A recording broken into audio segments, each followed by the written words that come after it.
La connaissance est la puissance. Le corps humain est une organisation complexe d'organes, de glandes, de vaisseaux sanguins, de nerfs, de cellules, de muscles.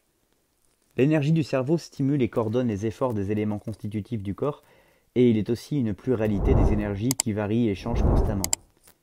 De la naissance à la mort, il y a une lutte continuelle entre les forces de l'esprit, tel le combat que nous menons tous entre les forces motivantes et nos désirs soumis aux impulsions du bien et du mal. Chaque être humain possède au moins deux personnalités distinctes, et autant que six ont été découvertes chez une seule personne. L'une des tâches les plus délicates consiste à accorder les énergies de l'esprit pour les organiser et les diriger vers l'atteinte méthodique d'un objectif donné. Sans cet élément d'harmonie, personne ne peut atteindre la pensée juste.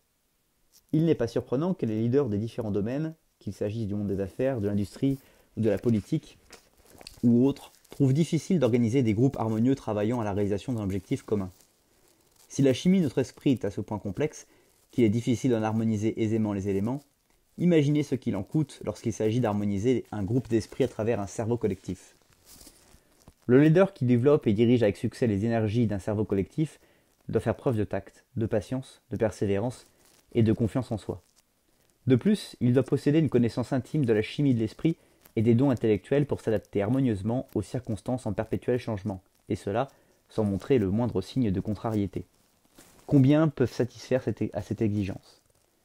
Le leader accompli doit avoir le talent de changer de couleur de son esprit comme un caméléon et de s'adapter à bien des circonstances qui feront appel à ses qualités de chef. Bien plus, il doit posséder le don de changer d'humeur sans montrer le plus léger signe de colère ou de manque de contrôle. Le leader qui réussit doit comprendre les 17 lois du succès et pouvoir les mettre en pratique à chaque fois que se présente l'occasion.